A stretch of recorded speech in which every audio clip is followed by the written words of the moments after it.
Udah dapet apa aja di Google Play Points Booster Season? Cuma satu truk. Gue nukerin play points yang udah kekumpul sama banyak banget reward. Apalagi di Booster Season, dapat 10 kali poin tiap jajan di Whiteout Survival. Mogok guys! 7 dari 10 bisnis yang ada bakal gagal dalam 10 tahun ke depan. Jadi bayangin guys, ada sekitar... Oke, ini kayaknya gue pertama kali nih ya. Podcast kan biasa guest-guest gue banyak lah orang-orang yang lama di market. Ini gue pertama kali podcastin mantan murid ya ini kan. Wah. Di Akademi Kripto. Lu tuh yang datang dari zaman masih di Senayan kan acara kita ya. Iya 2023 itu ya. 2023 berarti member dari kapan? 2023. Ingat gak kapan? Agustus deh. Agustus Masih 2023. zaman Telegram waktu itu. Oke. Bahkan belum pindah Discord ya waktu itu ya? Belum. Waktu itu masih Telegram. Oke, ini dulu salah satu anak yang paling aktif. Jadi waktu itu kayaknya kita bikin di Senayan tuh ada talk show kan gue kan. Iya. Terus ada yang sesi yang lumayan lama tuh. Yang apa sih si kakak gue bahkan lupa tuh. Itu kayak ngajarin lah, ada chart pattern lah, Iya. candlestick pattern gitu kan. Gue ingat dia tuh bikin pertanyaan. Yang jawab tuh cuma satu orang selalu. Dan lu jawab paling cepat. Lu terus kan. Lu yang kayak angkat tangan terus ya. Jadi proaktif gitu. Salah satu murid yang proaktif. Nah gue pengen tanya. Sekarang umur lu berapa? 19 kok. 19 tahun. Ya. Dulu sebelum background lu apa sih? Kenapa lu bisa tiba-tiba tertarik dengan dunia financial market tuh kenapa? Dan di umur berapa pertama kali tertarik? Awal itu umur 14 tahun ya. Iya. Jadi waktu itu karena COVID, jadi di rumah memang lagi banyak waktu lah. Waktu itu sering scroll TikTok juga. Memang waktu itu lagi saham lah. Paling rame. Saham lagi rame. Lagi rame. Iya. Cuman waktu itu belum berani nyemplung. Sampai waktu itu om aku tuh emang ada ngajakin lah buat kayak trade forex kayak gitu. Oke. Trade forex ya udah aku akhirnya tertarik karena dia kan ngasih taunya oh ini bisa dapat gede segala macam. Kaya nggak tapi om lu ngasih tau gede? Ya nggak tahu juga lah. Ya nggak tahu juga. Waktu itu aku ada uang tabungan sekitar 800.000. Kan lagi COVID kan gak dikasih uang jajan kan. Iya. Karena di rumah terus. Terus ya gitu aku masih ada uang 800.000 aku masukin semua. Oke. Gitu. Aku tradingin tiba-tiba 4x dalam sebulan. Jadi aku kayak cuman long short tuh menang terus anehnya. Padahal aku gak ngerti apa-apa. Oke. Basically gambling tapi bener terus. Ternyata itu apa itu? Tipu lah. Oh jadi lu Mas ditipu scam om itu. sendiri. Berarti bukan orang kaya gitu om lu. Nah background orang tua lu tuh apa sih sebenarnya? Lu apakah anak pengusaha atau Enggak apa? sih, enggak. Kalau mama Orang tipu lah. Oh jadi lu Mas ditipu scam om itu. sendiri. Berarti bukan orang kaya gitu om lu. Nah background orang tua lu tuh apa sih sebenarnya? Lu apakah anak pengusaha atau Enggak apa? sih, enggak. Kalau mama aku tuh jualan daging di pasar kok. Oke. Jualan daging. Di Bandung berarti lu Di waktu itu Bandung. ya? Yes, di Bandung. Karena kalau gua nggak salah waktu itu kan kita sempat ada komunitas juga kan regional ya. Lu Ya. salah satu yang ini kan yang manage Bandung kan Iya, waktu aku itu. ketua Aceh Bandung waktu itu. Oke. Jadi lu ketua Aceh Bandung. Dulu nyokap lu tuh pedagang di pasar. Ya. Lu pertama masuk market karena ditipu sama om lu. Iya, bukan nama om aku sih sebenarnya. Iya. Dia juga ikutan temennya lagi. Oke, jadi ini yang kayak robot-robot trading MLM, gitu. enggak, Oh, MLM bahkan. Bukan robot trading ya, tapi kayaknya MLM yang ada referral, ada anaknya lagi gitu loh. Oke, paham. Yang skema-skema begitu kan. Iya. Nah, tapi apa yang akhirnya bikin lu gue malah tertarik nih sama capital market. Karena waktu itu memang algoritma TikToknya Oke. memang lagi saham semua, forex semua. Sempat belajar saham dikit-dikit cuman ya gak terjun secara mendalam gitu. Iya. Yang terjun mendalam tuh kripto waktu itu pas lagi rame-ramenya pas peak bull market 2021 sebenarnya aku masuk tuh. Peak bull market 2021. Iya, cuman ya aku masuk kecil-kecilan karena takut lah. Kamu waktu itu kena scam. Aku udah mikir kayak wah ini financial market tuh scam. Jadi aku cuman coba dikit-dikit gitu. Kenapa lu pertama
kapan lu pertama kali ketemu Aceh? Akademi Kripto tuh lu ketemunya kapan waktu itu?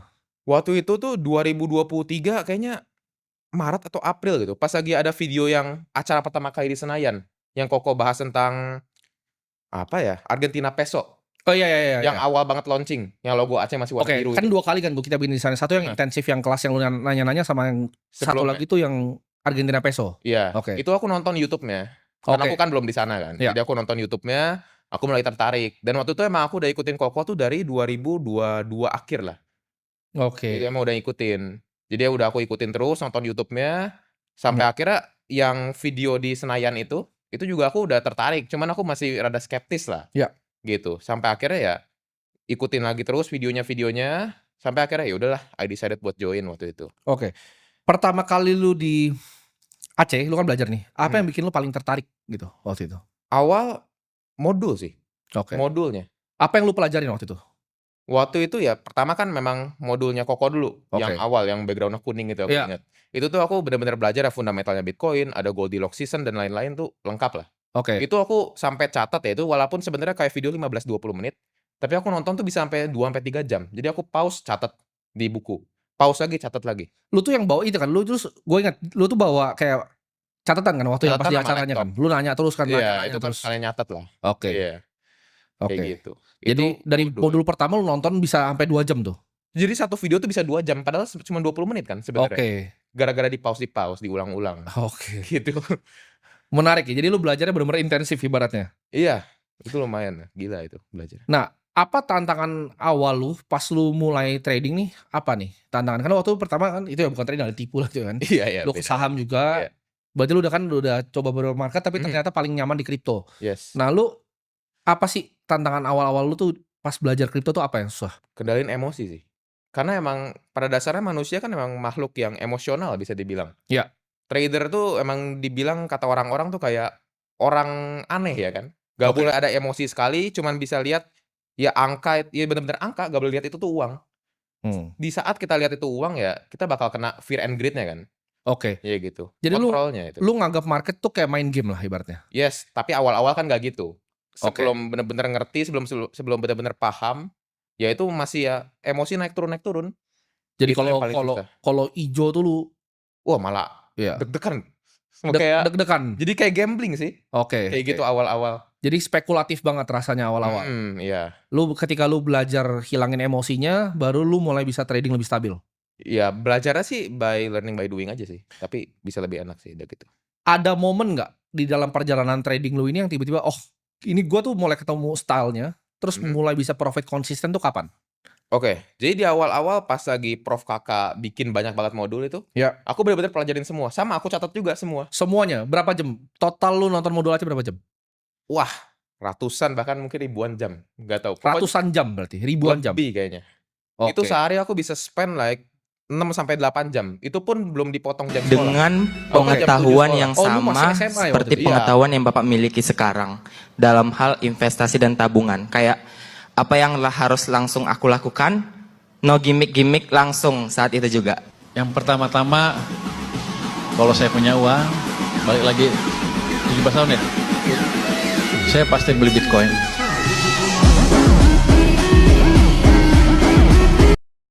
Aku SMA. Oke. Itu sampai jam 3, pulang nge-gym. Oke. Dari jam 5 sampai malam jam 1 bahkan. Itu Sampai jam 1. nonton terus, belajar terus, charting terus. Gak berhenti. Oke. Jadi kapan momennya lu kayak oke gua ketemu style gua nih? Yang pas ketemunya banget tuh 2024 Q1 lah. Awal-awal. Itu awal-awal pas lagi yang marketnya lagi enak banget sebelumnya. Lagi Iya. enak banget. Itu udah mulai ketemu trading style-nya. Sampai akhirnya ya marketnya kurang enak selama 6 bulan itu malah lebih banyak lagi trading, lebih fokus lah trading style-nya. Gue pengen tanya deh, lu kan murid Aceh salah satu yang ya lu main gila kan nonton modulnya, terus lu datang ke semua acara kita, lu datang, bahkan lu bikin komunitas sendiri di Bandung ya kan buat saling sharing biar bisa saling belajar dan segala macam. Gue pengen tanya seberapa penting menurut lu influencer yang menurut lu kayak aslinya lu tuh belajar di Aceh itu, karena kan kalau gue ada datanya kan bener-bener style lu Hampir semua. seberapa penting gitu. Bukan style sih. Merubahnya hidup lebih tepatnya. Oke. Merubah hidup. Karena sebelumnya ya aku cari duit, ini background story sedikit. Dulu aku pernah main game juga, ikut turnamen PUBG kalau tahu, PUBG Oke. Mobile. Iya. Dapat lah duit dikit lah. Waktu itu berapa ratus ribu. Oke. Tapi di saat udah join AC memang lumayan duitnya. 2 digit pertama dari AC, 3 digit, 4 digit, sampai kan 5 digit gitu sekarang. Ya. Itu semua dari AC, benar-benar merubah hidup lah sebenarnya. Seberapa penting tapi menurut lo? Penting banget, benar-benar penting banget karena ya tanpa AC ya mungkin nggak ada di titik sekarang. Ya. Dan aku dapat banyak banget koin render. Ini aku cerita sedikit ya. Ya. Waktu itu aku trading sampai $2.000 lah. Oke. Duit $2.000. Waktu itu nge-call render kan, Iya. masuk all in 2.000-nya. Oke. Ya walaupun itu rada gila lah ya. Itu kan kayak cacing-cacing naga-naga. Iya. Kebetulan jadi naga. Oke. Itu jadi dapat 100 juta pertama tuh dari render. 100 juta pertama itu. Dari render. Oke. Next Ondo masuk lagi. Oke. Tapi waktu itu ya gak masuk semua lagi kan udah lumayan lah 100 juta. Masuk 50. Oke. Itu tuh dapat 6x kayaknya. Oke. Itu lumayan itu. Ondo, BGB dapat 2x, gak terlalu banyak. Oke. Last Manta. Oke. Manta tuh orang-orang pada rugi tapi aku untung kebetulan. Oke. Aku Lu masuk masuk di berapa? 1,8 ya. Sampai 3,6 aku moonback, terus ya gitu naik ke 4 kan. Moonback tuh coba jelasin ke yang awam nih, yang nggak ngerti. Oh ya, moonback tuh jadi intinya misal aku masuk 100 juta, kan jadi plus 100% nih. Kayak aku dari 1,8, aku jual 3,6 itu plus 100%, kita jual setengahnya. Berarti jual modalnya, kita amanin modal kita gitu. Oke. Keempat, aku gak jual, aku masih greedy lah bisa dibilang. Gak mau jual, sampai akhirnya balik ke 3,6, aku mikir, oh udahlah jual aja lah. Jadi 2x dapat di Manta. Nah ini kan gue sebenarnya banyak di luar nih ya, yang gue dengar kayak, oh murid Aceh itu mana yang sukses? Kan tapi sebenarnya banyak kan, yang angkatan lo ada banyak. Banyak, aku kenal personal deket bahkan, Oke. banyak yang sukses. Oke. Karena dari dulu aku salah satu ya member yang paling aktif di Discord kali ya bisa dibilang. Jadi aku kenal banyak member Aceh, sampai sekarang juga masih banyak yang ngobrol dan ya mereka udah grow semua, portonya mereka beneran sukses gitu. Oke. Mungkin kalau emang ada yang rugi pun ya pasti ada lah ya. Iya pasti ada yang Pasti rugi. ada, cuman ya misal berapa lah, 100 orang dari belasan ribu orang gitu. Iya, iya. Tapi kenapa kesannya banyak yang rugi? Karena ya 100 orang ini berisiknya minta ampun gitu. Oke. Ya kan keluar sana sini. Oke. Tapi ya kalau yang belasan ribunya itu ya yang udah profit ya santai-santai aja, diem gitu kan. Oke, atau biasa jadi influencer. Ya itu ada juga banyak Banyak. yang jadi influencer. Ya, ini gue pengen lu kasih gambaran landscape deh, karena teman-teman banyak yang nggak paham kan. Kripto kan baru populer ketika gue sama Bro Kakak bikin Benar. keluarin di sini kan. Nah seberapa banyak menurut lo influencer yang sebenarnya aslinya member Aceh? Karena kan kalau gue ada datanya kan. Kayak hampir semua deh. Kalau lu kan berarti yang di dalam komunitas nih, lu yang emang kayak di Bandung lu bikin acara, lu datangin acara-acaranya. Berapa banyak influencer yang kripto yang lu tahu tuh member Aceh sebenarnya? Banyak. Kayaknya hampir semua sih kayaknya. Hampir Kayaknya semua. Hampir semua. Ada yang udah beli McLaren lah, banyak kan. Oke. Ada itu. Aku tahu Ada. itu dia member Aceh itu. Oke. Karena lu di dalam, lu aktif kan dulu kan? Di Aktif. komunitasnya paling aktif. Yes. Jadi aku kenal banyak gitu. Oke. Nah, kalau angkatan lu itu berarti lu yang dari 2023, ya kan? Yes, 2023. Berarti berapa lama tuh lu belajar sampai lu dapat kayak ilmunya klik itu berapa lama lu belajar? Sampai bisa profitable lah ya. Bisa profitable. 6 bulan lah. 6 bulan tuh akhirnya lu setelah lu ibaratnya itu siksaan lah ya, ribuan jam ya lu belajar Iya gitu. itu, iya. Itu sampai tipes waktu itu. Lu sampai tipes belajar. Tipes. Karena waktu itu juga mungkin karena kecapean waktu itu ada lomba sekolah kan 17-an. Iya. Harus tarik tambang segala macam. Iya. Dengan kondisi aku cuma tidur 5 jam, 4 jam Betul. gara-gara nonton modul belajar. Gitu. Apakah tanpa belajar di Aceh ini lu cuman, kan orang bilang banyak, oh trading itu di YouTube banyak yang gratis. Lu bisa nggak trading kayak sekarang kalau tanpa lu belajar di Aceh? Enggak sih, mungkin ya kayaknya. Lu pernah nyari belum tadi ya di YouTube yang gratis? Pernah. Aku awal-awal sebelum join Aceh pas lagi yang forex sama saham tuh aku belajar di YouTube. Oke. Ada sih, cuman kan kurikulumnya kayak nggak tertata, nggak tahu harus belajar apa dulu. Itu Oke. kayak cuma kulit-kulit luar doang lah. Oke, karena gue liat banyak nih misalnya orang kayak berisik gitu kan bilang, oh Aceh ini nggak bagus, tapi settingan chartnya tuh sama kakak tuh sama. Karena dia yang ciptain itu di Indonesia. oke. Yang Iya kan? mana tuh? Semuanya stokastik ya, semuanya itu kan Oh iya. dia itu kan stylenya dia tadinya. Itu kan gue nggak pernah lihat tuh ada yang nge-charting kayak gitu di Indonesia sebelum Iya sih. si kakak muncul. Jadi sebenarnya banyak kan yang pakai emang dia yang copy paste dia punya style tuh banyak Sampai banget. sekarang influencer juga pakai hampir punya dia semua sebenarnya. Chartnya punya dia kan. Iya. Iya. Indikatornya semua sama. Oke. Mhm. Lu itu ngerasa oke ini gue udah mulai pede untuk bikin duit sendiri kan. Awal kan yang kayak render itu kan banyak yang dari Aceh Iya. juga kan. Nah akhirnya lu belajar ketemu style sendiri. Lu lebih sukanya kayak swing kah? Lu lebih suka investasi long term yang kayak gue? Atau lu yang kayak si kakak lebih suka daily? Intraday. Daily. Lu akhirnya ketemu style intraday? Yes, kalau aku swing tuh gak tau kenapa kayak at the end gak kena TP. Mungkin kejauhan atau apa, gak tau lah, gak ngerti lah. At the end aku udah tahu ya style aku yang paling oke itu yang day trading. Lu bener-bener day to day trader berarti? Day to day, walaupun nggak tiap hari lah. Nggak Oke. tiap hari. Kalau misalnya hari ini ada setup, belum kena TP, ya mungkin 3 hari kemudian kena TP ya. Berarti selama 3 hari itu ya mungkin nggak ada call, nggak masuk dulu gitu, nggak Ya. entry lagi. Jadi lu bener-bener cari yang kira-kira conviction tinggi baru lu masuk? Yep, bener. Oke. Itu kalau misalnya day to day itu win rate lu bisa berapa? Dengan RR berapa? Waktu itu paling tinggi 88% ya. Lu bisa sampai 88%? 80 paling tinggi, paling Oke. tinggi. Tapi kan beda-beda lah tiap Cuman bulan. karena itu kan size lu lebih kecil kan relatif? Mhm, Oke. iya. RR yang lu ambil berapa biasanya? Minimal 1/3. Aku tuh mungkin orang rada perfeksionis ya. Aku nggak pernah ambil trade di bawah 1/3. Kenapa? Karena emang diajarinnya gitu dari dulu. Oke. Sama Bro Kakak emang diajarin kayak gitu. Oke, jadi lu bener-bener ngikutin dia punya plek-ketiplek, lu copycat lah ibaratnya ya? Yes, ya copycat sampai akhirnya ya nemu style sendiri. Ketemu style sendiri. Iya. Itu uangnya akhirnya lu lebih prefer lu compound Mhm. atau gimana? Uang Yang dari lu day trade-nya. ya, day trade lu compound atau gimana? Jadi tiap bulan tuh aku dari balancing portonya. Oke. Jadi aku trade, aku cuan misal 500 juta. Iya. Itu aku ada sebagian buat di compound, tapi Iya. sebagian masukin Bitcoin. Oke, jadi ada yang lu compounding di Bitcoin juga ya? Ya dimasukin aja, beli spot aja, diemin gitu. Oke, terus suka beli-beli jam juga sekarang lu berarti? Wah, Waduh, iya. udah bergaya nih Ya kan? self reward dikit lah. Murid-murid Aceh ini udah banyak ya. Jadi rata-rata tuh unik sih, karena waktu itu kan kita pernah bikin kompetisi. Kita pernah bikin kompetisi namanya The Trader, ingat nggak? Oh iya ya. Ada 5 orang, yang menang kan lu sebenarnya. 9 sebenarnya. Oh 9 ya? 9 waktu itu. Oke, yang menang lu kan? Iya. Return lu berapa waktu itu? 6,5x, $1.000 tuh jadi 6.500 ya. Ya, kan ada yang sekarang tuh jadi influencer juga tuh. Ya ada. Nah itu sebenarnya menang atau enggak? Enggak, gue menang sebetulnya. Oke. Iya sebetulnya. Ini real beneran, ini pemenang aslinya ya. Jadi The Trader tuh yang menang tuh Sander gitu. Iya. Cuman ya di luar ada yang bilang oh yang menang yang lain gitu kan. Ya self claim sendiri lah dia. Oke. Iya. Tanggapan lu apa tuh? Kalau orang tuh misalnya suka self claim sendiri segala macam gitu, gimana menurut lo? Atau mungkin ya nggak pernah ngerasa kayak oh dia ilmunya semua belajar dari Aceh gitu. Kan banyak. Karena influencer yang lu bilang tadi yang kayak ada yang beli McLaren lah, ada apa? Iya. Itu kan sebenarnya semuanya member. Iya. Gimana tanggapan lu? Ya tapi sekarang banyak kan mereka jelek-jelekin Aceh ya. Oke, padahal kayak- ilmunya belajar di Aceh. Kayak kacang lupa kulitnya bisa dibilang. Oke. Kalau kayak aku pribadi ya, aku jelekin Aceh apakah pernah ya? Enggak, paling cuma buat hook konten. Aku pernah Oke. bilang kan, Akademi Kripto kelas paling sampah. Aku Iya. bilang gitu. Itu buat hook konten, tapi isinya bagus. Oke. Gitu. Tapi kalau yang lain benar-benar nyindir lah. Ada yang bilang diskusi satu arah lah. Iya. Padahal sekarang udah 2 arah juga kan Iya. sebenarnya. Banyak anak-anak muda yang gue lihat sekarang takut untuk ibaratnya masuk ke dunia kripto karena beresiko. Nah, itu saran lu apa untuk mereka nih? Yang anak-anak muda yang mungkin kayak Anak lu muda mungkin ya? umur 19 tahun takut, skeptis mau masuk kripto. Itu tanggapan lu apa? Di sini di underline anak muda. Iya. Anak muda tuh ya kita harus ambil resiko lah. Iya. Karena nothing tulus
kita masih muda, kita belum ada tanggung jawab ya. Kalau misalnya kayak udah jadi orang tua ya kan ada tanggung Iya. jawab buat jaga anak lah segala macam ya. Kalau kita ya masih dibiayain orang tua awal-awal ya masuk aja gitu loh.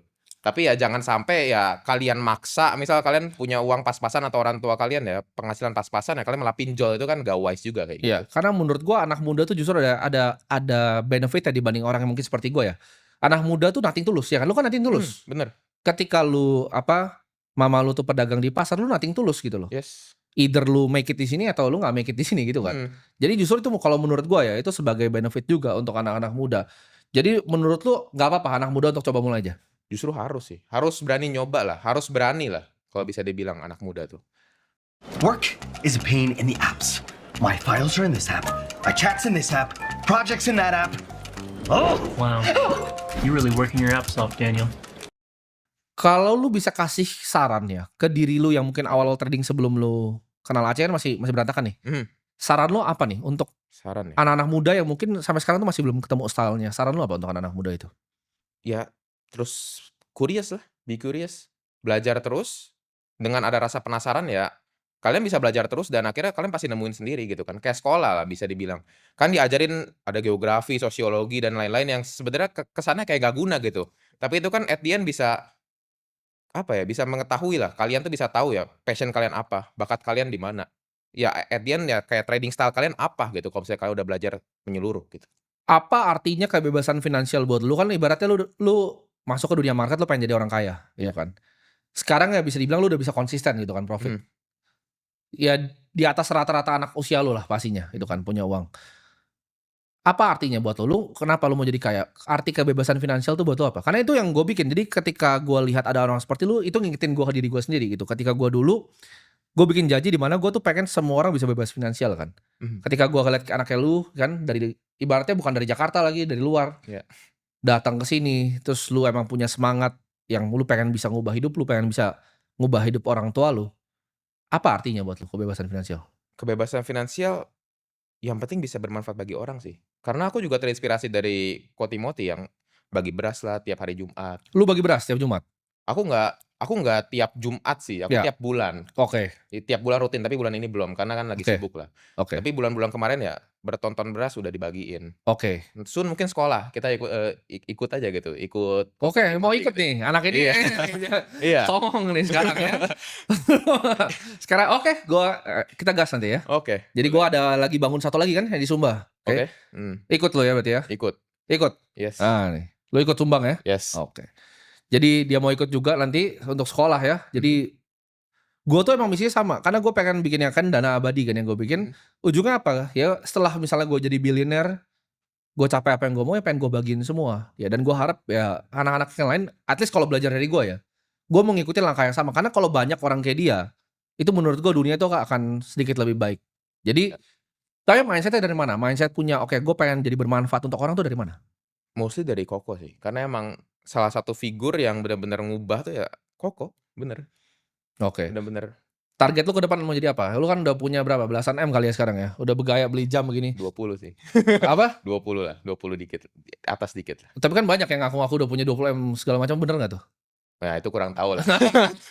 kan belum lihat secara pasti ya kan. Oke. Iya. Jadi target lu mau ke puluhan berarti ya? Untuk duit? Target sampai lifetime ya. Aku dari dulu emang dari kecil ya emang karena aku suka ngitung duit ya. Nggak tahu kenapa. Emang aneh aja suka ngitung duit. Udah liatin ya harga dolar gimana dari kecil. Ya aku dari dulu ya yang bisa dibilang kayak angka tertinggi aku tahu tuh triliun dulu tuh. Oke. Dan waktu itu ya 1 billion dollar itu 15 T. Ya. Dari dulu tuh aku punya mimpi aku pengen punya 15 T minimal. Lu kalau misalnya umur sekarang ya, lu punya belasan M, lu compound konsisten, misalnya lu gak terlalu agresif ya. Lu bisa 20-30% per tahun. Itu lu bisa nyampe mungkin ya, udah pasti nyampe. Kalau lu umur tuh 19 tahun kan, kecuali lu mati muda ya, amit-amit gitu kan. Jangan lah. Tapi kalau lu compound sampai umur 55, 60 itu menurut gue sih pasti kejadian. Nah ini teman-teman yang banyak gak paham. Keajaiban dunia ke-8 tuh compound interest gitu.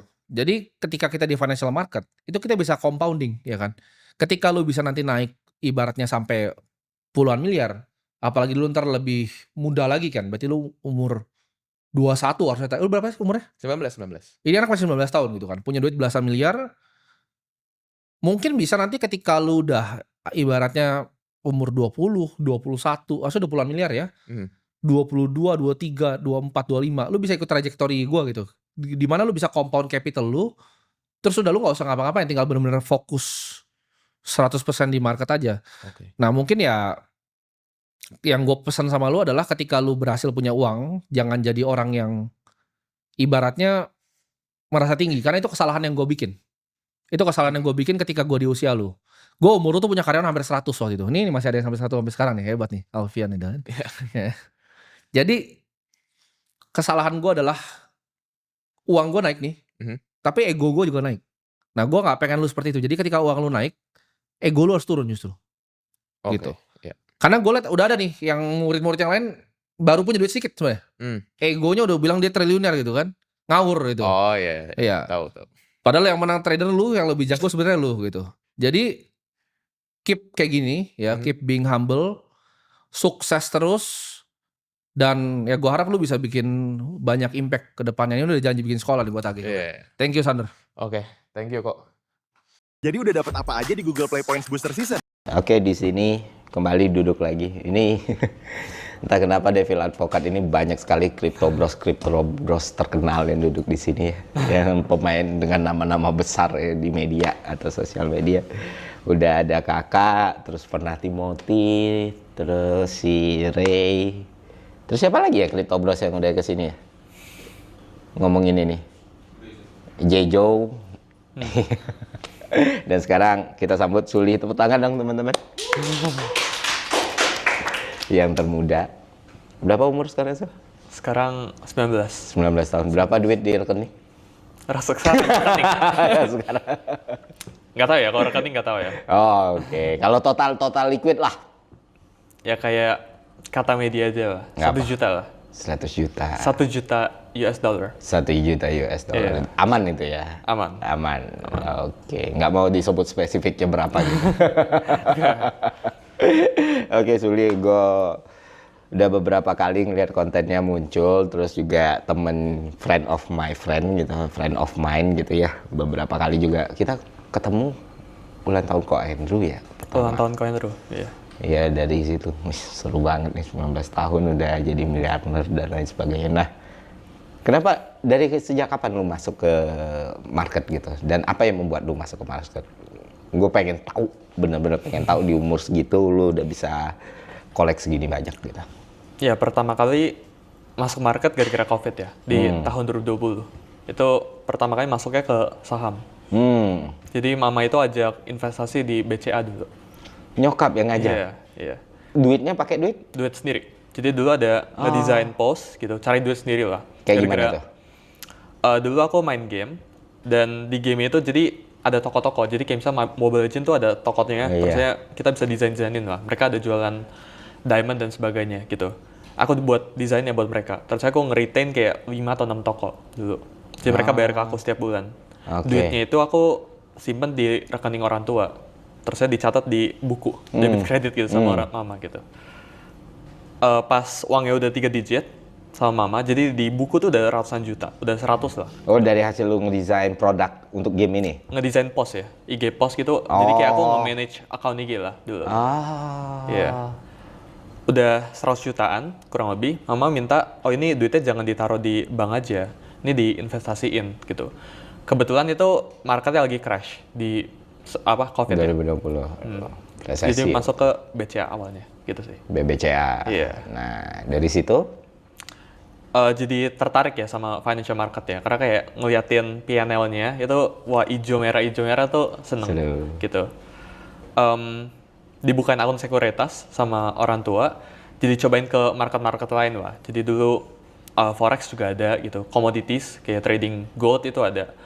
Terus saya di 2021 ya kurang lebih 1 tahun setelah investasi ke saham ini masuk ke kripto, karena dulu tuh pas COVID yang rame itu saham dulu bang. Jadi saham dulu rame baru kripto. Nah kripto ini rame, Bitcoin ini rame pas di 60 ribuan. Jadi pas udah di pucuknya rame, pas di bawahnya tuh nggak rame sama sekali gitu. Dan gara-gara FOMO ya tertarik dengar dari kiri kanan, masuk ke financial market ke crypto gitu dulu awalnya. Jadi 2021 ke crypto. Langsung ke Bitcoin waktu itu. Iya, tapi masuknya di pucuk. Jadi itu hitungannya cycle pertamaku lah. Oke. Itu totalnya itu cycle 4 ya kalau nggak salah 2021 itu. Iya. Dulu masuk di 68.000 itu. Oh enggak, puncak saat atasan ya. Tapi ya masuk di 60 ribuan lah. Oh, masih 58 60 udah declining ya. Pas lagi double top ya. Jadi kan ngebentuk ya. Masuk di sana ngerasainnya untungnya cepat di sana. Karena kan marketnya free market kan. Jadi kripto kan terbuka 24 jam gitu. Iya. Sedangkan saham kan nggak itu kan. Jadi jam 3 tuh tutup gitu. Jadi ada break ya lah. Jadi kalau di kripto tuh aku bisa nge-refresh terus PNL. Jadi setiap sejam misal bosen liatin portonya gitu. Ngerasa kalau kripto ini lebih cepet lah mainnya. Lebih enak lah gitu. Dulu mikirnya kayak gitu. Jadi pelan-pelan dari sahamnya ini sama dari beberapa instrumen investasi lainnya dialokasiin ke kripto. Lama-lama jadi ke all in gitu. Akhirnya pindah semua tuh porto lo. Gitu. Dan itu lu di umur 14 dan 15 tahun? Di umur 16 mungkin ya. 16 tahun? Iya. Dan lu lebih tertarik itu daripada push rank di Mobile Legend gitu di umur segitu. Gue masih main Mobile Legend itu waktu itu. Ya dulu ada main game ya, cuma belum enggak sih. Dan akhirnya lu jalanin terus momen yang bikin lu kapital lu berkali-kali lipat gitu ngegulung itu kapan? Dulu tuh nggak berkali-kali lipat, jadi di 2021 2022 tuh rugi. Jadi masuk rugi. semua di all in kan Bitcoin 68, dia retrace ke bawah turun. Aku ingat portfolio aku kena drawdown yang 40% something gitu. Aku stres banget liatnya, di cut gitu, terus saya dipecah. Gitu. Lu cut loss terus lu bagi-bagi basketnya? Ya jadi kayak udah saham 10% berapa persen gitu dipecah. Terus saya fokus buat cari duit aja gitu. Terus lu masuk ke alt? Oh dulu tuh masuknya Bitcoin, ETH sama Doge.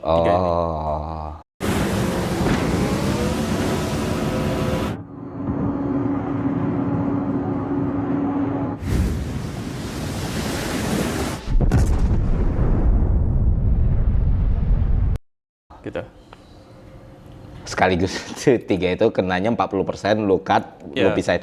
Terus yang bikin lu punya uang segitu banyak itu waktu lu bikin decision apa tuh? Dulu di financial market di forex ya, itu ada yang namanya prop firm, Bang. Jadi kita basically secara singkat lah, kita ikutan tes. Kalau berhasil kita dapat funding, jadi kita trading lah buat satu firm gitu. Pada saat itu di umur awal tahun 2024-an kurang lebih, itu aku lolos satu firm ya gitu. Dan mulai cicil lah Bitcoin. Jadi aku udah mulai enter Bitcoin kan retrace dari atas 60% ke bawah. Di kurang lebih 20 ribuan itu aku mulai masuk lagi. Karena denger lah dari kiri kanan gitu. Dan kali ini masuknya dengan bener. Nggak masuk ngasal atau masuk FOMO lah. 2023 itu ya? 2023, iya. Sambil masuk di situ. Ya, sambil di sini ngedesain post, ada active income ya, sama trading tadi itu. Dari prop firm ini lumayan besar lah. Jadi kayak kita trading commodities ya, gold, forex gitu. Kita tradingin terusnya hasil payout-nya atau hasil uang yang kita hasilin di sini itu dapat profit share ya. Jadi kalau misal kita dapat funding $100,000, kita hasilin 10% dari itu, jadi kan dapat 10.000 kan. Kita ke split gitu. Jadi dapat 70%-nya gitu. Jadi dapat 7.000 ditambahin ke kripto. Dulu tuh model of making money kayak gitu, muter gitu terus. Gitu dan ya ujung-ujungnya pas Bitcoin ke 60 ribuan, yaitu uangnya udah bigger lah, udah double triple lah gitu. Dan ini kan lama kan? Iya. Dari situlah titiknya lu menuju $100 juta. 1 juta dolar. Amin, 100 juta. Nah, sebenarnya ada beberapa hal dalam story lu ini ya yang seakan-akan itu kan to be true ya. Kayak orang lihat di usia 15 masuk ke saham 15. Mulai diversifikasi aset, terus masuk ke Bitcoin, sempat cut loss di 40%, terus rebound, comeback gitu, terus jadi sulian sekarang gitu. Tapi suffer dan perjuangan yang benar-benar lu rasain dari umur segitu sampai sekarang gitu tuh apa sih gitu? Apa sih orang yang nggak tahu yang menderita banget yang bikin lu ngerasa kayaknya gue harus berhenti deh atau something like that. Kayaknya ini bahaya deh. Kayaknya gue ini deh. Ada nggak sih? Oh, kalau mikir berhenti mungkin enggak ya, karena dulu tuh jadi mungkin ada yang kepotong ya cerita dari awalnya. Aku juga pernah ceritain di salah satu podcastku. Dulu tuh aku bilang ke mamaku, karena jadi dulu trading sempet untung, tapi pas di sempet untung itu aku kasih tunjukin ke mama gitu. Aku bilang, aku nggak pengen kuliah, aku pengennya trading aja. Ini lebih cepat, udah nggak usah kuliah, nggak usah 4 tahun, terus saya kerja. Ini nggak make sense buat aku karirnya gitu. Dulu mikirnya kayak gitu. Dan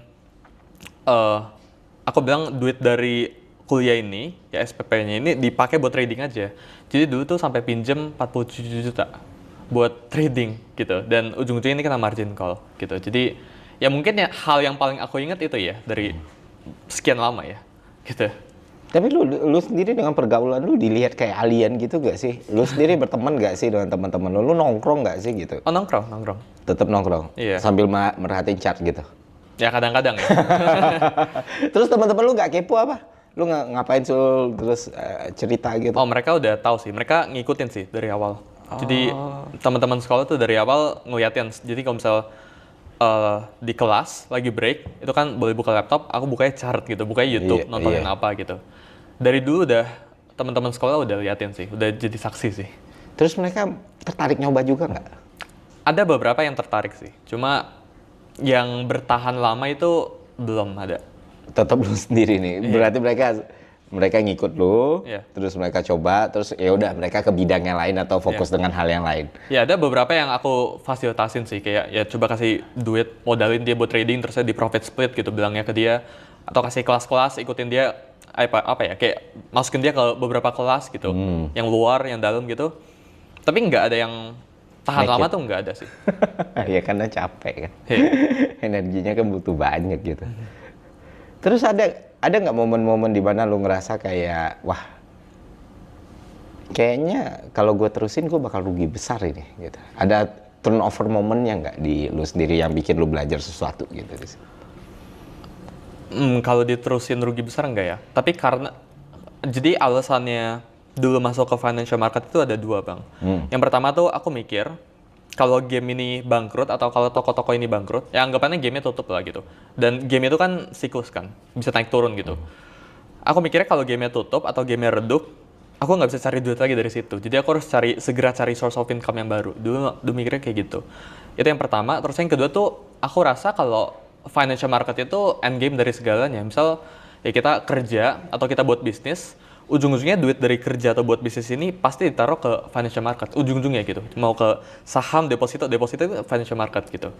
Jadi dari dua alasan itu, ya aku ngelihatnya ya financial market ini hal yang aku harus seriusin sih, gitu. I used to be a corporate lawyer. I was a housewife. I was a lecturer. I took the courage to switch career from a corporate comfort zone. SDBBA course has helped me to find this remote job opportunities. And after I joined the course, now I am mom. Oke. Yang jadi pertanyaan gue adalah setelah lu dapat gain dari situ, lu take a profit dari situ, lu establish secara keuangan. Apa yang menyebabkan lu kepikiran untuk buka kelas dan berbayar gitu? Itu satu. Kedua, kenapa lu muncul di sosial media? Kenapa lu jadi content creator atau influencer or something like that? Padahal kan secara kapital lu udah punya semua nih. Apakah untuk multiplying kapital yang lu punya atau lu punya apa ya tujuan dan misi yang lain gitu loh sehingga lu akhirnya ya udah gue bikin kelas atau apa? Kalau punya itu kan kenapa berbayar gitu? Itu satu. Kedua, apa sih yang lu pikirin kalau next game-nya gue harus bisa nih ngumpulin quote and quote pasukan gitu atau ngajarin orang atau gue harus bikin konten dan lain sebagainya. Aku rasa aku butuh lebih banyak leverage ya. Jadi kalau selama ini aku nge-leverage uang, dengan aku tampil itu aku bisa nge-leverage lebih baik kalau aku bisa lebih kenal beberapa orang lah gitu. Aku tampil tuh setelah hit $1 juta. Jadi setelah SPT aku aku sempat publish SPT aku di bagian investasi lainnya aku post. Jadi crypto 15M. Berapa kamu tulis? Itu awal tahun ini aku post. Iya, berapa? Apa ya? Yang kamu tulis di SPT berapa? Investasi lain kripto 15M. 15M. Iya. Khusus buat kriptonya gitu. KPP mana? Apa? KPP mana? Ada daerah. Kalau barat, ya Don Mogot lah paling ya. Kali deres. Diurus itu. Siap. Gitu. Tapi dapat duit dari kelas iya dong, pasti dong. Cuma ya itu jadi apa ya? Risk free income aku sih. Jadi kalau aku bisa cari duit yang nggak perlu meresikokan uang sama sekali ya solusinya buka kelas gitu. Karena kalau aku trading ya meskipun ya kita tarik per quarter atau per tahun, itu net tutup bukunya pasti untung. Ya aku bilangnya pasti sih dari aku pribadi ya, dari aku trading. Cuma kan ada momen-momen retracement ya, momen-momen drawdown ya. Jadi ya di saat momen drawdown itu mungkin seminggu kalau ditarik ya bisa aja loss gitu. Tapi kalau setahun, kalau 3 tahun ya mungkin nggak loss gitu. Berarti lu nggak buka kelas untuk ngomong edukasi atau memberikan penjelasan ke publik atau untuk misi-misi mulia, enggak? Tapi untuk buat cari duit lebih banyak ya. Cuma di satu sisi dengan cari duit lebih banyak ini bisa provide value ke orang, kenapa tidak gitu? Iya, berarti kan kelas itu bagian lu berinvestasi pada human capital yang lu punya kan. Karena kan knowledge yang lu bagi ke orang. Yang mana kalau lu menghasilkan uang dari HCI, human capital index yang lu punya, ya kan risknya 0. Karena apa yang lu tawarkan ke publik kan. Oke. Berarti tetap lu, ini skoci yang aman nih kelasnya. Dan itu rame. Oke lah. Oke. Dan kenapa lu muncul gitu loh? Muncul kan risknya banyak sekali tuh. Ya dulu nggak mikir banyak sih ya pas muncul ya. ya pengen kenal orang-orang hebat aja sih. Misal dulu tuh aku ngefans banget sama Ko Andrew gitu. Itu juga aku kan nggak mungkin bisa kenal tanpa muncul kan. Jadi out of nowhere ngechat DM IG nggak mungkin dibalas gitu. Jadi ya dari situ juga untung gitu. Jadi karena lu mau memperbesar networking akhirnya gue build diri gue sendiri muncul di Karena logiknya tuh ya kalau dari orang yang udah made from the market ya, kayak gue sering nggak bisa relate atau sering susah relate gitu ya. Kalau gue bikin konten ya karena gue mau cari uang. Itu different kick kan. Kalau ini kan uangnya mereka udah dapat. Karena fame itu kan berbahaya ya. Fame itu lebih banyak mudorotnya kalau kata orang mah. Kayak hidup lu jadi terbatas segala macam. Jadi lu sendiri untuk networking lebih luas akhirnya muncul, akhirnya ngasih edukasi, akhirnya bikin kelas. Ada nggak bagian dari semua itu untuk ngevalidasiin value-value yang lu rasa ini nggak bisa dibeli sama duit nih? Misalnya kayak didengarkan orang atau diakuin orang dan segala macam. Dari dalam diri lu sendiri deh. Ada nggak keinginan kayak gitu? Mungkin yang aku dengar dari beberapa temenku ya, yang ya duitnya baik banget, tapi anonim. Itu mereka suka diremehin. Jadi misal kemarin aku baru ketemu Bisugo, kalau Bang Ferry tahu, dia on chain itu duitnya 2 triliunan, cuma ya pasti di belakang jauh lebih baik dari itu karena yang ditunjukin kan 2T. Dia bilang ke aku, bahkan dia kepikiran buat muncul. Kenapa? Karena dia bilang kalau anonymous tuh ya orang tuh suka ngeremehin kita gitu. Kayak orang nggak kenal kita di jalanan di mana. Di kayak people nggak look down ya. Iya, look down to us lah gitu. Ya itu mungkin jadi salah satu ini ya, reason ya. Cuma dulu nggak banyak mikir kayak gini sih. Ya buat konten aja. Dulu diajak masuk podcast, masuk podcast aja gitu. Cuma nggak mikirin kayak, muncul gara-gara pengen jadi ini, pengen ini, enggak sih. Ya. Podcast pertama? Sama teman ya, iseng ya. Cuma mungkin yang, itu nggak ada subscriber sih ya. Cuma sama Sam Chris ya, kalau Sam ya, awalnya. Sam Chris? Samuel Chris. Yang si influencer. Yang punya si influencer, iya. Itu teman dari dulu atau podcast pertama yang punya nama yang lu muncul gitu. Ketemu di event ya, event crypto. Terusnya gara-gara pada saat itu aku lagi ada activity lah gitu ya. Dan Kosem ini minta tukeran kontak lah sama aku. Sejak saat itu jadi kontak-kontakan, tektokan. Terusnya pas dia denger aku IG story, aku buat appreciation post buat diri aku sendiri. Aku bilang aku udah ada $1 juta, dia WA, dia chat. Mau gak masuk podcast jawabin tentang ini gitu. Ternyata rame ya dan kayak sekarang lah sekarang. Itu tahun berapa sih?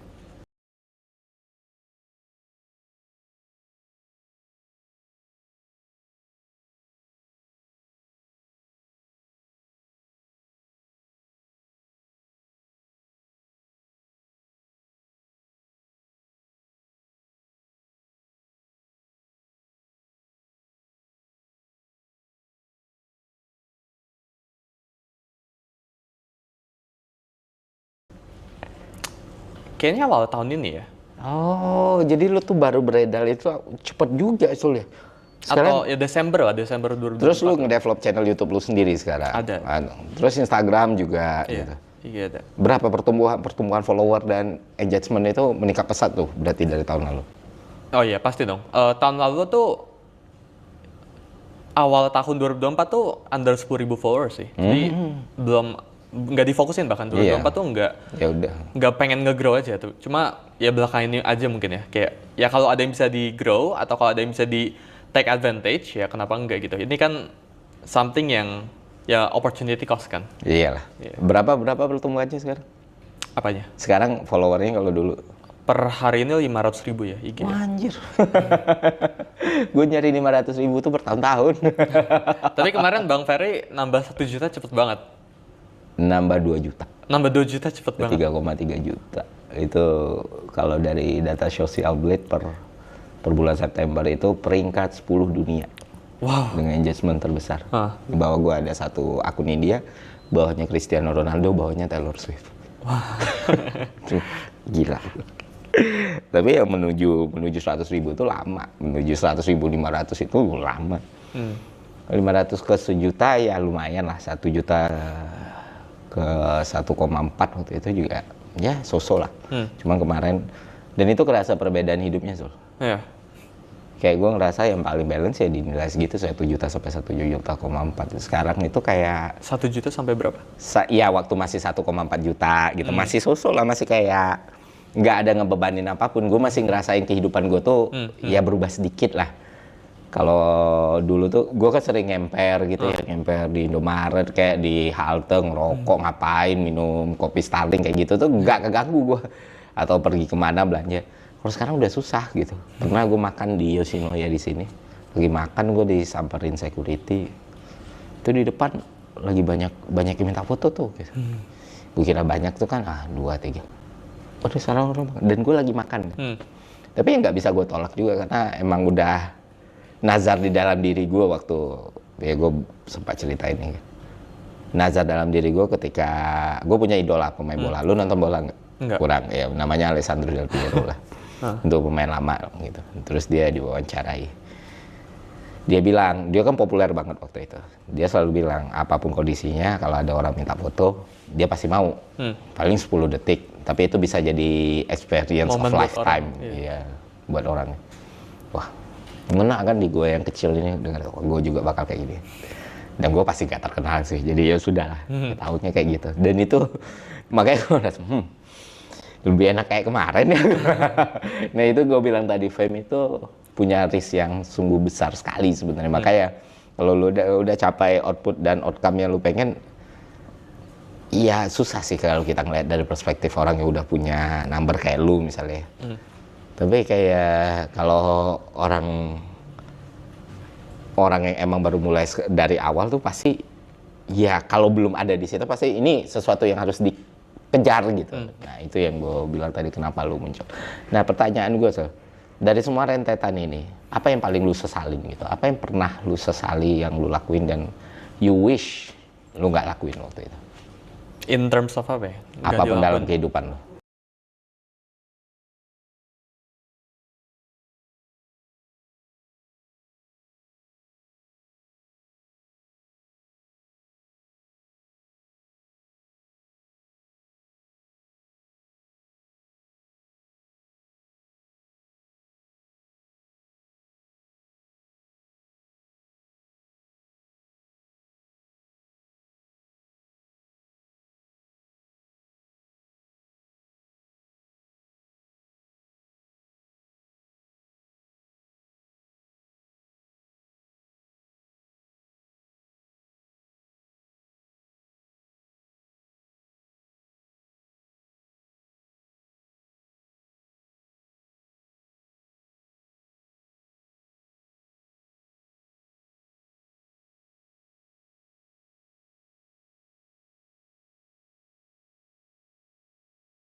Iya, termasuk experience lu di market gitu.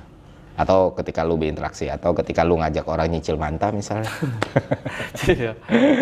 Ya cicil manta nggak diajak ya. Nggak ngajak, lu nggak. Terus gimana tuh, bisa dijelasin nggak? Jadi itu cicil manta 1 juta per hari sampai dapat pacar, itu udah konsepnya udah komedi gitu. Oke. Pacarnya dapat akhirnya? Enggak. Terus saya ujungnya di semuanya video di take down karena kan aku udah ngajak orang nyicil 1 juta, bukan ngajak ya. Nyicil mantan 1 juta, pacarnya nggak dapat, mantannya jeblok kayaknya. Karena pada saat itu aku ngelihat ya kita sebut salah satu temanku lah. Dia ya aku lihat, aku pengen appreciate dia dengan nge-take down aja sih. Singkatnya kayak gitu lah. Aku pengen ya karena kan setiap hari tuh orang bisa lewat kan. Jadi kalau kita udah post video 3 bulan yang lalu pun, hari ini pun bisa lewat di reels orang. Dan ya aku lihat temanku ini nggak pengen nge-brought up manta gitu dulu. Jadi makanya aku take down semua videonya. Dan ya mungkin gara-gara aku dulu dia jadi kena banyak isu gitu ya. Jadi ya aku decide buat take down gitu. Kayak gitu aja sih. Tapi waktu itu lu nggak ngajak orang, lu bikin komedi, lu mau cicil 1 juta per hari gitu? Iya, itu bungkusnya itu dalam komedi. Untuk dapat pacar? Enggak dapat pacar. Karena mikirnya kalau cicil manta doang kan aneh gitu. Iya, sampai dapat pacar. Ya, jadi biar ada catch-nya gimana sampai dapat pacar gitu. Tapi lu udah pernah pacaran kan sebelum? Udah pernah. Berapa tahun? Berapa tahun pacaran ya? Iya. Oh enggak, cuma 3 bulan, 4 bulan kayaknya. Kenapa putus? Karena aku nggak percayaan ya orangnya. Jadi dulu aku ngetes, ini aneh sih kalau diceritain. Aku ngetes mantan aku ini, aku nggak percaya kalau dia itu beneran sayang sama aku. Jadi aku pura-pura ngajak dia putus, terus aku ngajak dia balikan gitu. Tahu-tahu pas aku ngajak dia putus, dia oke, balikannya dia nggak oke gitu. Jadi ya gitu lah. They're coming straight in. Trust me, I've got nothing.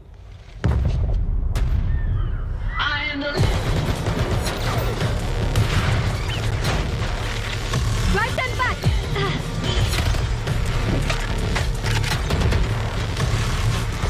They're pushing. Get out of there. Kecewa gue. Nggak kayak gitu dong cara ngetesnya. Terus lu sedih gak ternyata? Ya nggak mau. Kenapa? Alasan dia nggak mau kenapa? Nggak tahu, katanya kayak dia nggak di specific reason sih, nggak dikasih tahu alasan realnya sih sama dia sih. Cuman dia bilang apa? Dia bilangnya ya dia nggak mau lanjutin aja gitu. Padahal lu yang mutusin awalnya. Ya aku yang putusin, terus saya dia nggak balas seharian kayaknya. Terus aku jadi stres kan. Iya. Karena kan ini ngetes awalnya, bukan pengen putusin awal, putusin beneran gitu. Terus dia bilang oke, aku ajak dia balikan, dia no gitu. Jadi gitu lah. Ya itulah teman-teman, ada yang nggak bisa dibeli sama uang. Hal-hal kayak gini lah yang nggak bisa dibeli sama uang ini. Ngetes sayang tuh jangan putusin dong harusnya. Bukan apa-apa, bukan karena takutnya ini yang terjadi kan. Ternyata beneran gitu kan. Terus setelah itu ada kepikiran, gue harus cari pacar lagi nih? Enggak sih, belum sih. Terakhir tuh putus aku kurung diri di kamar tuh kayak 7 hari kayaknya. Jadi kayak stres banget kan. Kenapa stres? Karena lu sayang beneran? Nggak tahu ya, karena biasanya apapun yang aku bisa describe tuh aku nggak jadi pikiran dalam kepala gitu. Cuma gara-gara dulu nggak bisa diproses aja kejadiannya, jadi kayak pusingnya jadi kamar sendirian gitu. Apa yang lu rasain waktu pusing kamar sendirian? Kangen kah? Rindu kah? Lu kan after all lu tuh masih sudah kayak lu bilangnya. Lu tuh pria yang masih muda, 19 tahun. Gue malah penasaran dengan hal-hal seperti itu gitu loh. Dengan semua yang lu punya sekarang, lu ngerasain patah hati yang sama nggak sih? Itu kan umur 16 ya dulu pacarannya. Jadi kayak 3 tahun yang lalu yang tadi, yang cerita itu.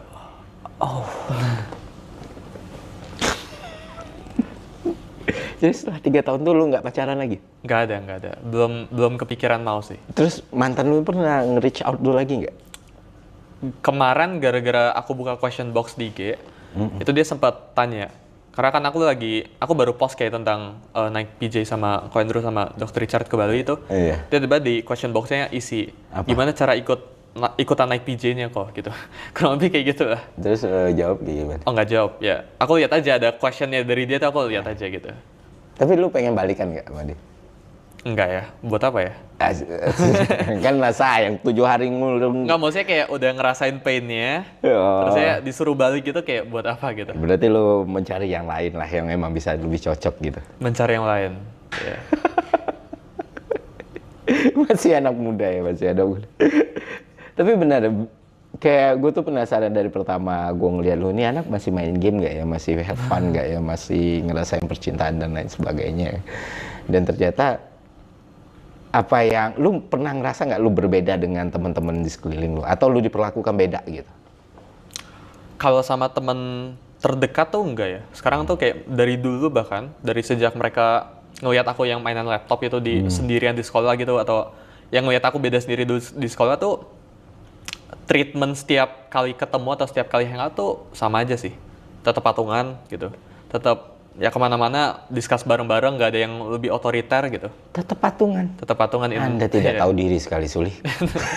Ya tapi kalau ada beberapa case yang misal besokannya aku pengen ke Bandung gitu. Alasannya yang Wi nginep di pindah ke hotel. Aura. Apa tuh?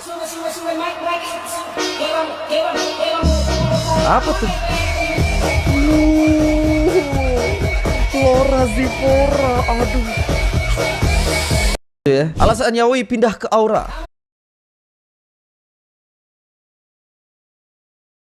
Mungkin kalau jutaan ya udahlah aku lebih besarnya gitu. Cuma in some case patungan. Patungan, dan Patungan. itu permintaan lu atau permintaan mereka patungan? Nggak ada bilang kita patungan sih, ya conscious aja ya. Mungkin aduh Suli, lu harus perbaiki nih. Sumpah lu harus perbaiki. Kekayaan mereka dibanding lu kan jauh ya? ya mungkin secara finance Berapa kali lipat lah? 100 kali lipat? Mungkin 1000 kali lipat? nggak tahu ya. Ayolah, lu bergaul sama teman-teman terdekat lu nih, bukan karena, dan mereka nggak pernah minta kan? Nggak pernah minta ditraktir. Nggak pernah minta ditraktir, dan once you do it, itu kan nggak melukai lu apapun. Nggak, maksudnya iya kadang ada beberapa kali traktir lah. Cuma mindset aku sih gini ya, Bang ya. Kalau teman aku sering banget ditraktir, ujung-ujungnya kayak perlakuannya bakalan beda. Itu bakalan kebentuk kelas gitu loh. Aku kayak di atas mereka langsung kelihatannya. Ya, enggak. Pertama ya satu yang lu harus pahami ya. Karena ini namanya devil advocate ya. Satu yang lu harus pahami. Lu beruntung dikelilingi teman-teman seperti itu. Nah, kedua, setelah lu beruntung, lu jangan nggak tahu diri.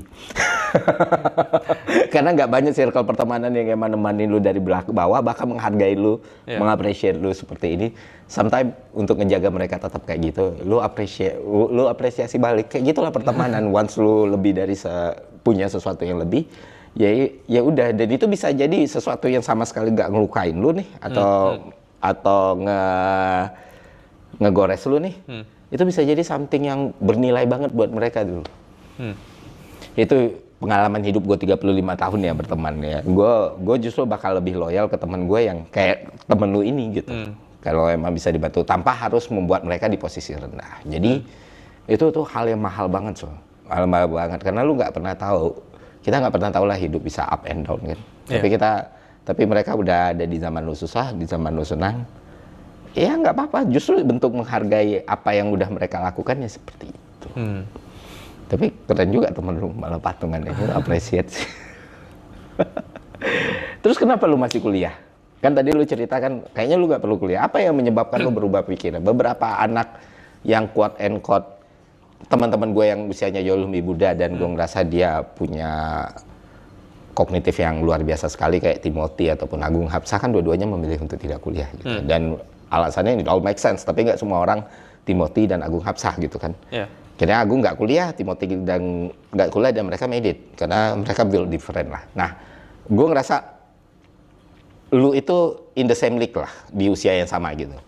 Tapi kenapa lu ngambil different path gitu? Lu ngambil untuk nerusin kuliah lu dan masih My work is easy because I use ClickUp. Here's how I keep track of all my tasks.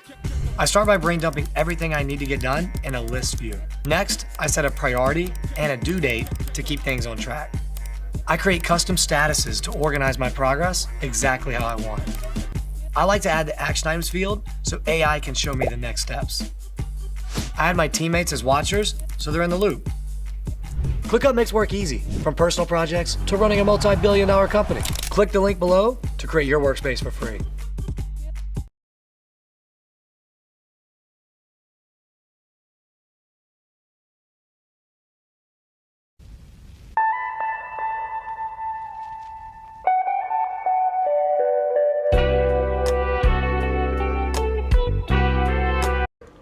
Ikhtiar untuk menyelesaikan itu semua kan sampai pindah ke kelas karyawan. Iya, jadi mau pindah ke kelas karyawan tahun depan. Karena kalau yang kuliah biasa sama schedule nggak pas, karena harus datang offline kan.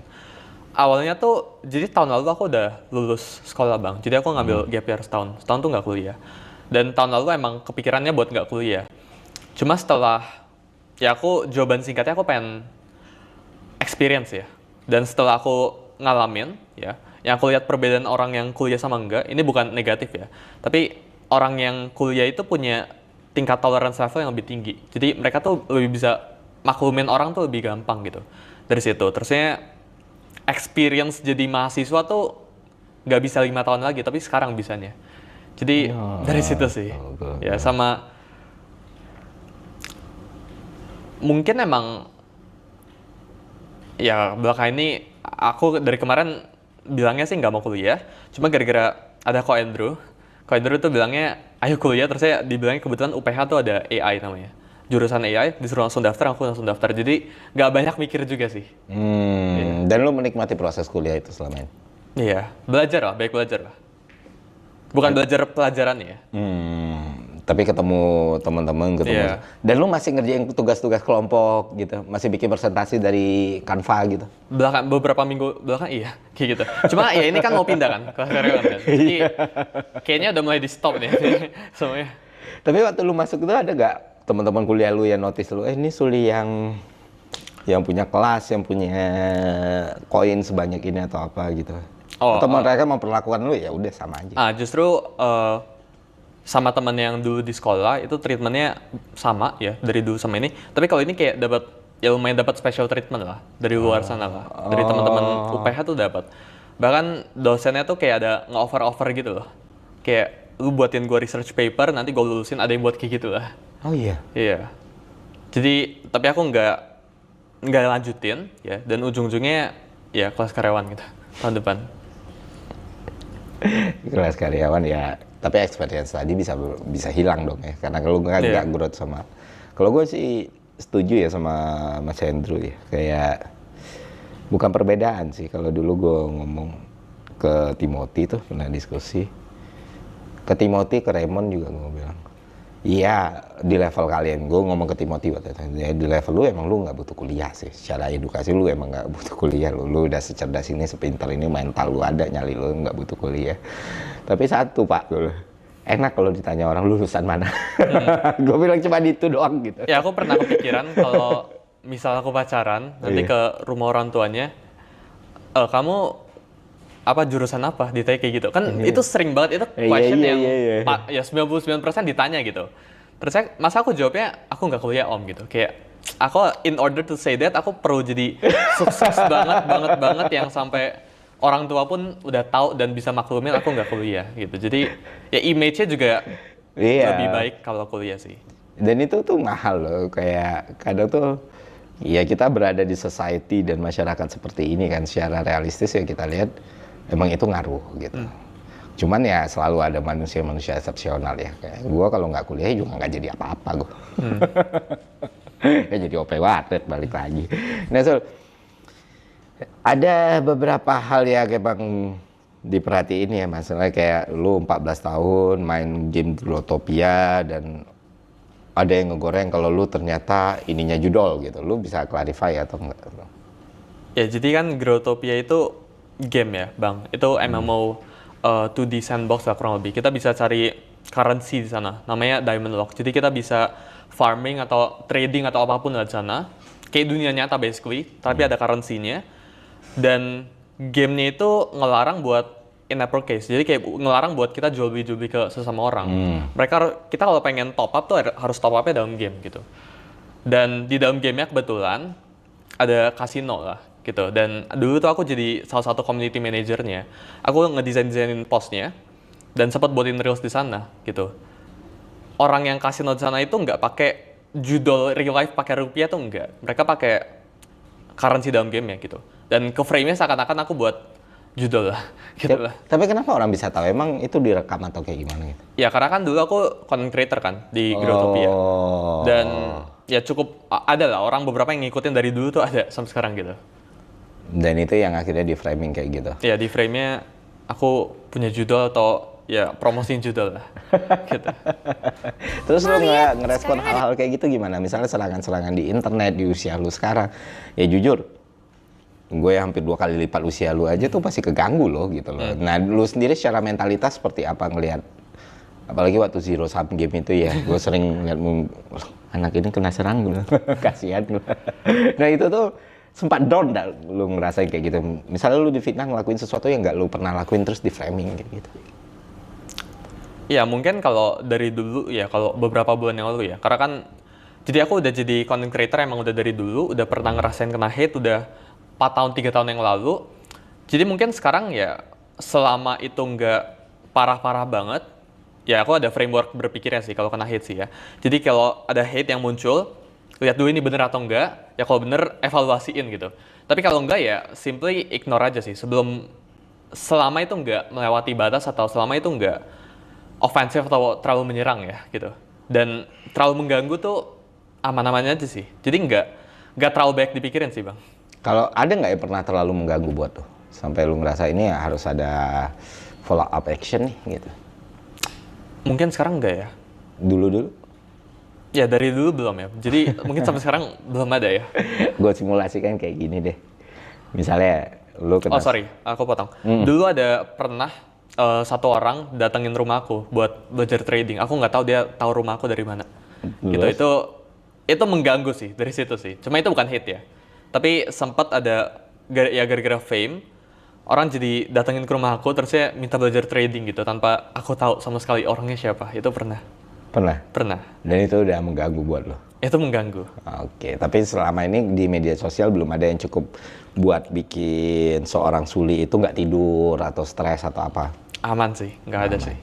Kalau misalnya ada nih, katakan 11 akun gitu atau 10 akun di media sosial yang setiap hari itu bikin konten jelek tentang lu nih, ngefitnah lu, dan terjadi dalam 3 bulan gitu. Itu bakal lu merasa ini terlalu ofensif atau enggak? Ya mungkin, ya baik lagi ya frameworknya tuh selama itu nggak bener ya udah di-ignore aja sih. Ya, okay. Karena menurut aku kalau kita fight back ya, atau kalau kita nge-respond tuh ya kita kayak kasih energi gitu ke orang itu. Kayak orang udah transfer energi ke kita, udah nyerang, kita tampung, terus kalau kita fight back tuh ya kita nih balik nih gitu kayak menurut aku.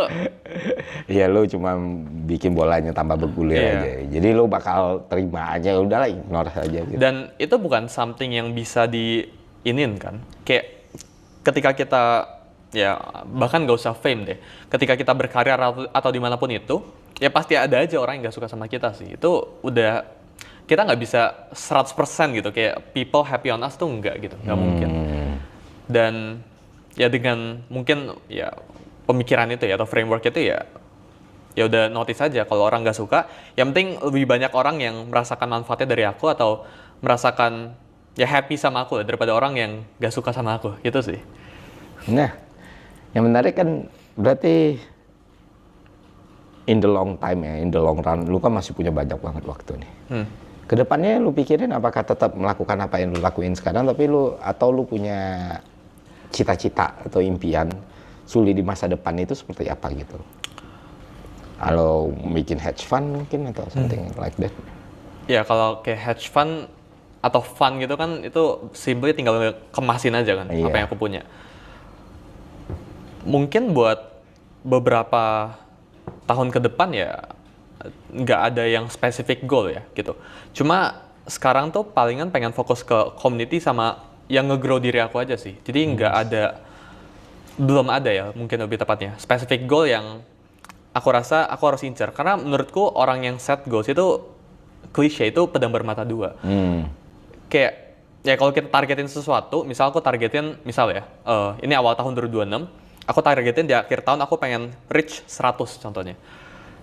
Tahu-tahu di bulan ke-6 aku dari 100. Ini kan masih ada 6 gap ke atas gitu. Jadi orang bisa stop di 6 ini. Padahal harusnya mereka bisa lanjutin buat bisa lebih maksimal. Cuma mereka nggak maksimal buat ngejalanin. Jadi goals itu menurut aku pedang bermata dua gitu. Jadi lebih baik lu nggak netapin goals yang spesifik. Ya dan just do my best aja sih, everyday sih. Jadi apa yang depan mata, ya aku kerjain yang terbaik aja gitu.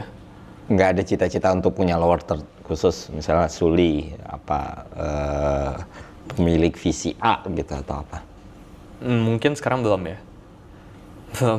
Tapi bidang apa yang mau lu masukin? Bidang the new things yang mau lu masukin dan mau lu kuasain, mau lu conquer?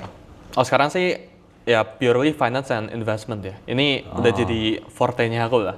Jadi kedepannya mau berapa tahun ke depan pun, kalau misal aku sentuh industri luar pun ya itu purely for investing. Kayak misal ada pengen bikin lapangan paddle, terus saya misal pengen bikin gym itu ada gitu. Tapi itu ya investasi aja. Jadi ya aku pengen forte-nya emang pengen sini sih. Aku pengen jago banget di finance and investment sih. Terus kenapa lu ngambil AI? Itu gara-gara Ko Andrew tadi. Makanya switch ke ini hukum nanti. Switch karyawan ke kelas hukum. Why? Kenapa hukum? Kenapa lo? Pertama itu yang paling bermanfaat dari semuanya. Terus yang kedua, ya karena aku di finance, terus aku jadi content creator, aku rasa ini something yang aku at least butuh gitu knowledge-nya sih. Dari situ sih. Oke, karena ya benar-benar yang lu kejar knowledge-nya lagi, bukan lagi soal ini ijazah gue bawa kerja atau enggak ya segala macam. Nah, Sul, apa yang pengen lu sampaikan ke orang-orang di usia lu atau yang lebih muda atau yang lebih tua yang nonton konten ini, kira-kira sesuatu yang mungkin lu nggak lakuin dan bisa mereka lakuin gitu untuk hidup mereka lebih baik secara finansial, sosial ataupun lain sebagainya. We have some of the most expensive trading challenges in the prop firm industry. Hey traders, if you're looking for a rock solid and financially stable prop firm to trade with, where you can actually build a real career out of trading and you never have to question whether you'll actually receive your payout, you will fall in love with Top One Trader. Now, fair warning, we do not have the cheapest challenges. In fact, we have some of the most expensive challenges in the entire prop firm industry, which is one of the reasons why we've never had to delay a single payout. In fact, our average payout time is only 5 hours and 16 minutes from when you request your payout to when you have it. So if you've been looking for a prop firm that you can trust, where you know you'll get paid, hop over to toponetrader.com and come join our trading family.